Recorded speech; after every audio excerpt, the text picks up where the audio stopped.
Now, many of you are going to be doing practice cases with McKinsey, Bain, BCG, Rollenberger, Booz Partners, and consultants, and so on. And for many of you, this is very exciting, right? I understand that interviews are coming up and you're scrambling all over the place to plan these practice interviews. Now, assuming your strategy for planning the practice interviews is layered, something I discussed in another podcast, and that's an important point. Assuming you are not going to do these interviews with consultants to learn how to do interviews, but you're going to practice, which is two different concepts. If you approach a McKinsey person and you're still learning how to do interviews, it's going to be a horrible experience. You must go to practice, and they are different. And make sure you're in the right stage of your preparation when you go to do these interviews. Assuming you've got those things covered, I want to talk to you about my own experience, right? So this morning, I did a call with someone from a business school in the Northeast. I'm not going to name the school.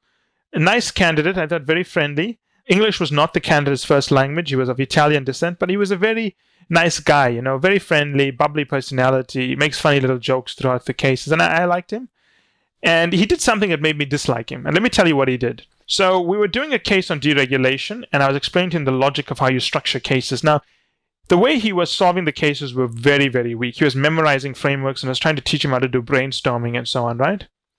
And I went through this sort of 15-minute detailed description of how to structure it, why I made this decision, how I did this step, why I didn't do this step. It was quite detailed. And it was probably more detailed than I've done with most people because I felt because of his language, I had to repeat things. I also had to go slower. Things that I would take for granted with an English-speaking candidate, I didn't take for granted with him. So I explained everything in a lot of steps. And then I explained to him, okay, do you understand how to do this? And he said, yes. And I said, okay, go back to this step and tell me what you need to do. Then he said, okay, can you repeat everything? I didn't take notes.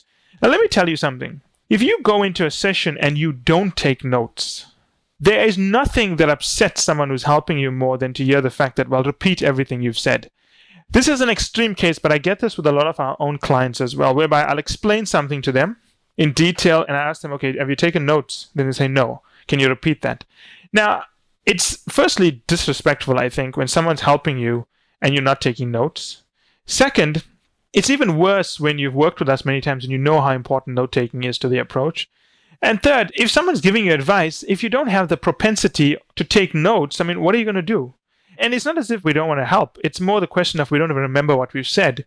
We're covering so much material, and then we've got to remember what we've said, which makes it very difficult for us to operate. So what I would say is that when you are talking to someone or practicing cases, make sure that you have a mechanism set up to take notes correctly.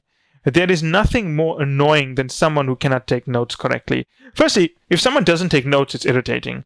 But I have been in sessions with people whereby we will repeat something up to 6 times to them. And each time we're telling them, look, you've got to take better notes, and we'll repeat it, we'll repeat it, we'll repeat it. And after the 6th time, you just got to give up, right? And I actually had a session like that today whereby I focused on one point, just a 2-line statement on someone. It's a very important way of phrasing a case. I tell them, this is what you need to say at this point. Whenever you get to this junction in a case, this is what you need to say. And I kept on repeating it. And eventually, after the 6th time, I said, you know what? 2 things is a problem here. Either you can't take notes. Either you can take notes and you can't remember what to say. Either you can take notes, you can remember what to say, but your communication is just poor. 3 things could be wrong, but I don't know what it is.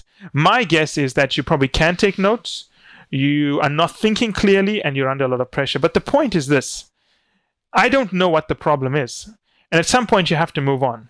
Imagine if I was in a consulting firm and someone was doing this practice with me, right? I'd be pretty frustrated. I'm not sure I would be enticed to refer them to a consulting firm for an interview. So make sure that when you go into practice sessions, you don't do these very ridiculous things, right? So taking feedback, I think, is very important. The technique to take feedback. Make sure you take notes. Make sure you're able to use the notes. And make sure you are proactive in taking those notes. It's a very simple thing, but I think candidates are not following it hard enough. And they're not being disciplined. And in some cases, they are being disrespectful in the way they are doing this. So if you are doing cases, just make sure you do not make this problem.